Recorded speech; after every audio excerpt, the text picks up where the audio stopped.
Good afternoon, everyone, and welcome to this Questback webinar.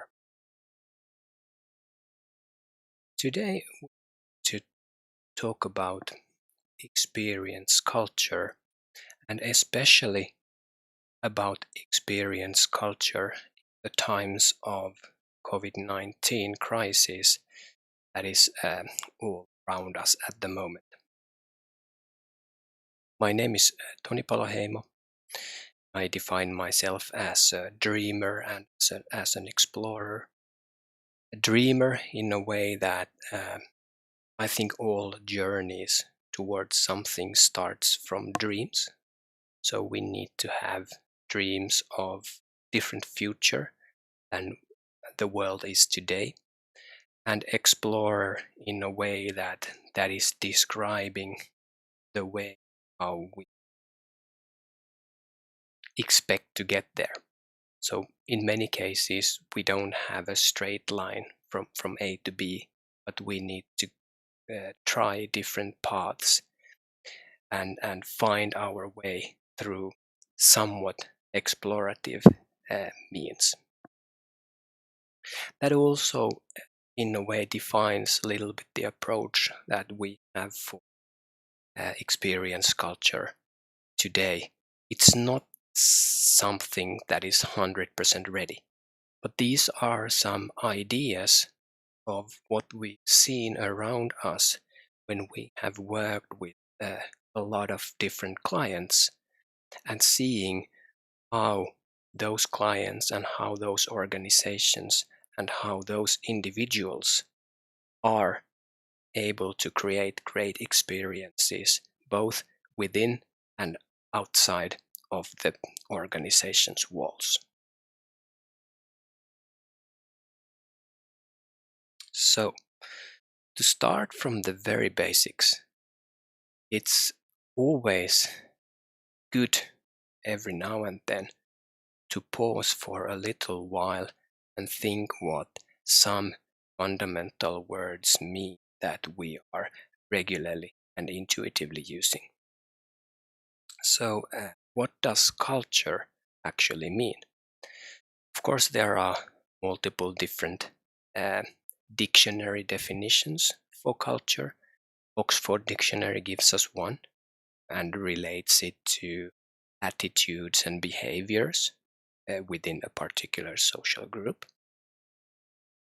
Merriam-Webster, on the other hand, defines it as a set of shared attitudes, values, goals, and practices, again, within a particular social group. That can be an institution or an organization.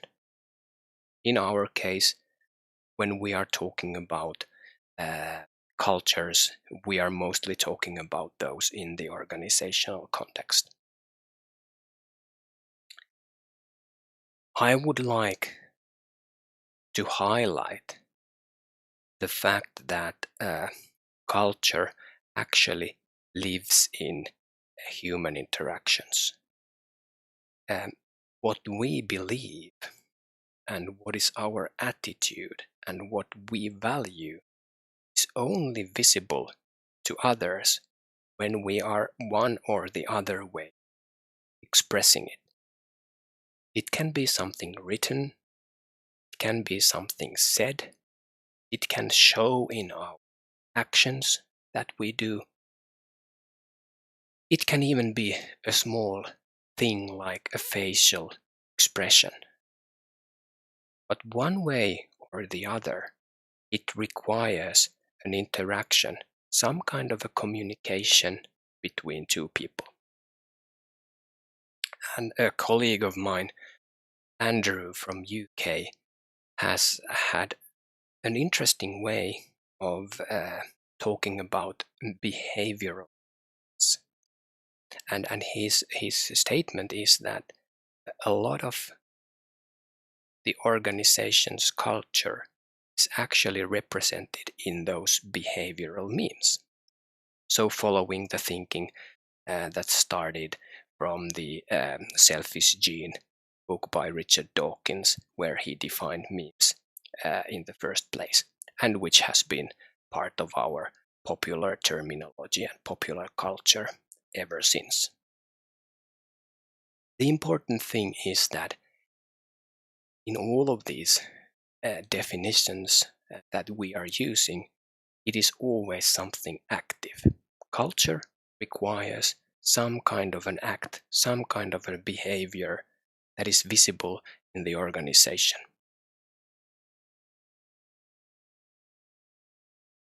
Next, when we think and talk about experiences, we always assume experiences to be evolutionary. It is very seldom the case that you can dream an ideal culture. You are able to define an ideal culture in such a precision that it would just be a matter of implementation for the organization to replicate that experience to someone. So almost always great experiences are evolutionary. They are created little by little, taking small steps after small steps and going towards a better experience. Not saying that it's ideal, because it can always be perhaps slightly better. And when you start, you don't even necessarily know how the end result will look like. But you just need to have the courage to take that first step and then followed by a lot of other steps. When we think about evolutionary process, there are basically 4 steps that need to be in place. First of all, there needs to be variation. If you just repeat the same thing over and over again, you don't have any variation, you don't have any evolution either. Doing the same thing results in the same results, always. Secondly, you need to have feedback. You need to have some means of understanding how those targets of your actions are feeling. Those can be your customers or those can be your employees, people around you in the organization. You need to have some ways of understanding how are they feeling after a certain experience. You need to be able to select, so you need to be able to compare different variations and the feedback you are getting from them in order for you to select those variations which are leading to the best result in regards to your target experience. And lastly, you need to be able to replicate.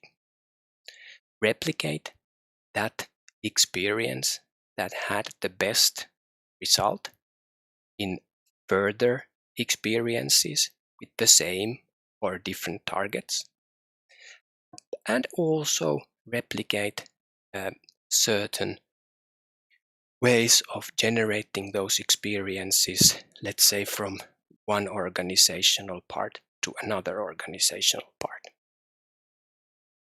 So the 4 steps of evolution: variation, feedback, selection, and replication. Now that we know that culture is in the behaviors, it's in the interactions between people, and we know that great experiences are created in an evolutionary way, what kind of cultural elements need to have in the organization that will allow us to succeed in creating these experiences? Those are the elements that we call the experience culture.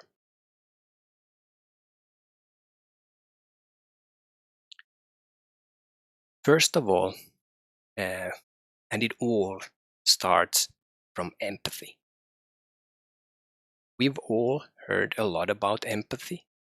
We've all heard how empathy is the key skill of humans in the 21st century. As the author Mohsin Hamid has nicely put it, empathy is about finding echoes of another person in yourself. And how do we do that? One interesting topic to study is basically something that is called conscious listening. It's about being present in your interactions with other people, trying to really focus and understand what those people are telling you. For example, you can search for Julian Treasure and some of the things he has been doing and some of his TED Talks, for example, on conscious listening. But all in all, it seems that this is the kind of attribute that has been actually diminishing recently. And for us to succeed with empathy, we need to bring a lot of more consciousness back into our discussions, back into way how we are interacting and listening to other people.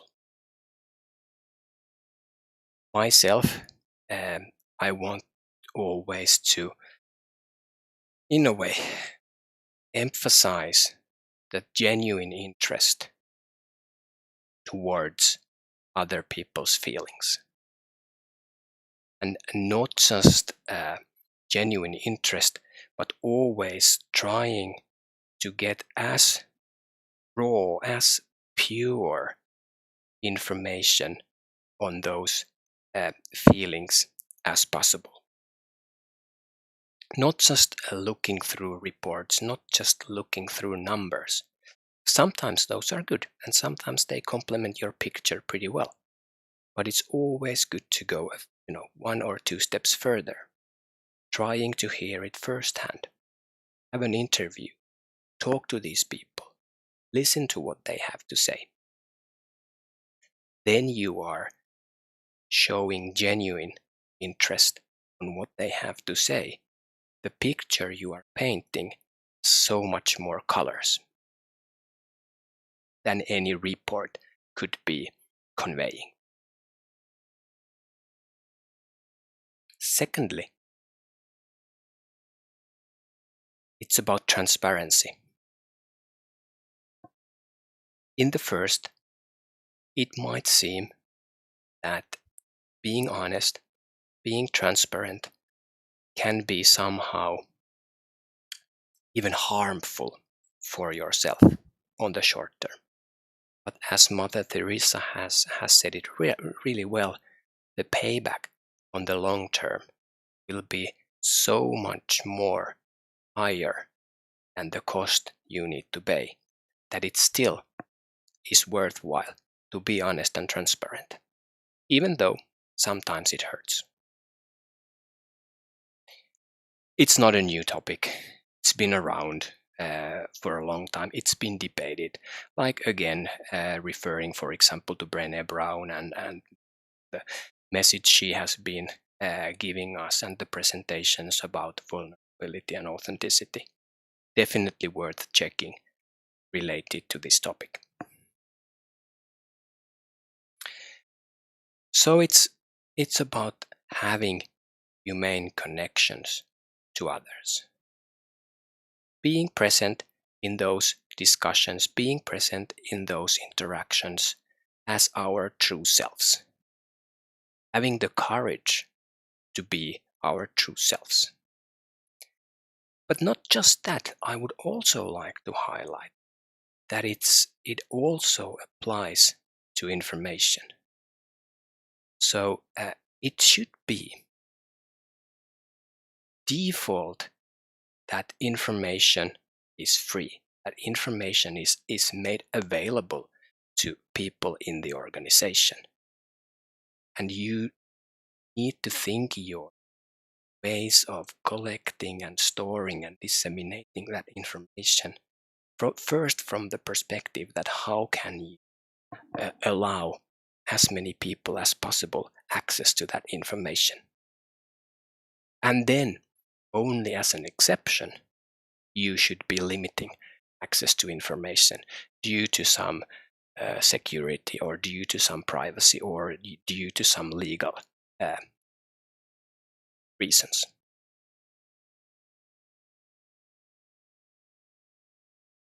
From transparency, we make a very short leap to psychological safety. You've all heard this many times. It was especially made famous in the recent years by the studies made by Google, but it's not exactly that new of a phenomenon. It has been researched at least until end of 80s. To define what psychological safety is, I think the one from Amy Edmondson from 90s is a pretty good one. It states that psychological safety is a belief that we will not be punished or humiliated if we speak up. Last year, Timothy R. Clark wrote even a book called The 4 Stages of Psychological Safety. And those 4 stages on your journey to higher levels of psychological safety are, first of all, inclusion safety. So, feeling that you are genuinely a part of a team, that you are welcomed as yourself to be part of that team. Learner safety. So that we feel that it's safe for us to learn together, admitting that we don't know everything yet, and we are actually here together in this team to figure out, to learn, to grow. Thirdly, it's about contributor safety. So how do I feel safe to open my mouth, to contribute in the discussions we're having with my own viewpoints? And lastly, on the 4th stage, it's about challenger safety. So, do we have an environment where it's okay to challenge other people's viewpoints, where it's even expected that our viewpoints get challenged, and we can have constructive dialogue, constructive discussion on any topic within the team that we have?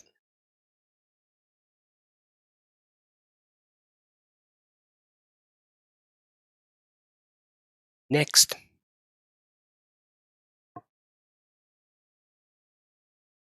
if you read this paragraph, I bet many of you have a fairly clear understanding on who might be behind these words. Yes, so these are some of Charles Darwin's ideas, and the wording is from a scholar, Leon C. Megginson. But the idea is that in order for a species or an organization for that matter to survive in this game of evolution, it's all about adapting, it's all about adjusting. As a playwright and author and poet, Jessica Hagedorn has said it, adaptability is the simple secret of survival. And for us, the 4th dimension, the 4th cultural dimension of strong experience culture is adaptability. So that by definition, we believe that it's not good to stay the same. We are constantly striving to be different tomorrow than we are today. We are constantly striving to find ways how we could adapt to the environment which is changing around us.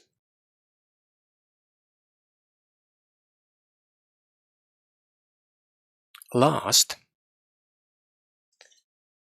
Daniel H. Pink has said that control leads to compliance, autonomy leads to engagement.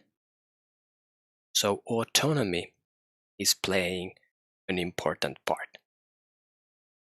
If we are relying too much on control, if we are taking too much away from people's freedom to act, to do things, we are at the same time taking a lot away from their creativity as well.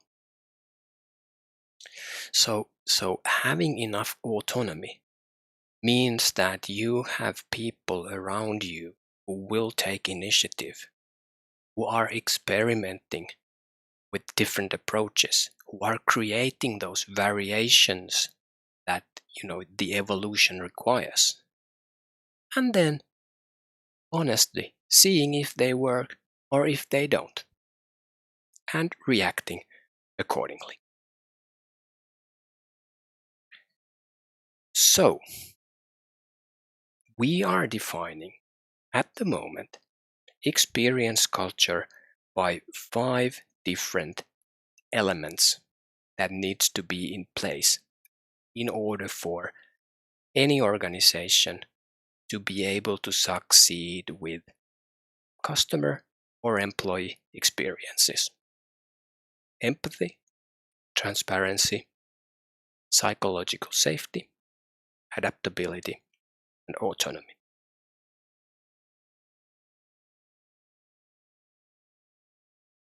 Now, coming to the COVID-19 situation, it's good to keep in mind that what we are going through at the moment, it is an experience. It is an experience for us as fathers and mothers and daughters and sons, friends. It is an experience for us as consumers, and it is an experience for us as employees, members of those teams within the organizations. And these experiences that we have, they contain, of course, a lot of different elements. They might contain fear. They might contain isolation. They might contain loneliness. They might contain insecurity, worry. How am I going to not survive, but how will I be doing tomorrow? Will I have my work? Will I have my health? Will some of my closest people be faced by the illness and the virus? How are we as an organization and as a human race or a nation, how are we going to cope with all of this? So it's creating a lot of feelings and a lot of experiences, and many of these experiences can be negative. I'm not trying to say that all of the experiences will be negative. There will be a lot of positive experiences. There will be a lot of team spirit. There will be a lot of resilience. There will be a lot of hope. But I think that it is our reactions to the negative experiences that will, to a large extent, define how are we going to go on with our experience culture during these times of COVID-19. So it's about how do you react? What is it that you are bringing into the workplace, into those online team meetings, into all of those discussions that you are having with your team members, your colleagues? So what are the actions that you do, and what kind of culture are those reflecting? In other words, you could ask that, what kind of behavioral memes are you amplifying? Are you amplifying the right behavioral memes that will help you to succeed with all these different experiences and feelings you are seeing around you in your teams? Are you at the same time, when you are helping people cope with the current situation, are you at the same time strengthening and amplifying exactly those elements of your culture that will make you better and stronger to and be able to create great experiences in the future as well? So we could ask that, how is your empathy? Are you genuinely listening what people around you are saying? Are you showing interest? Are you asking questions?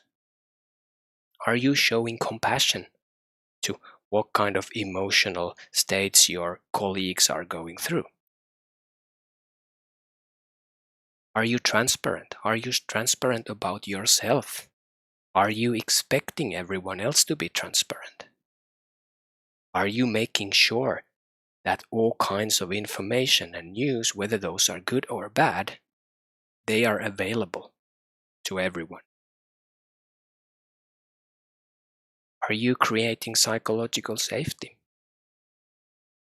Is it okay to be around you and be your genuine self, with all the good things we all carry, but also all the bad things that we automatically carry with ourselves?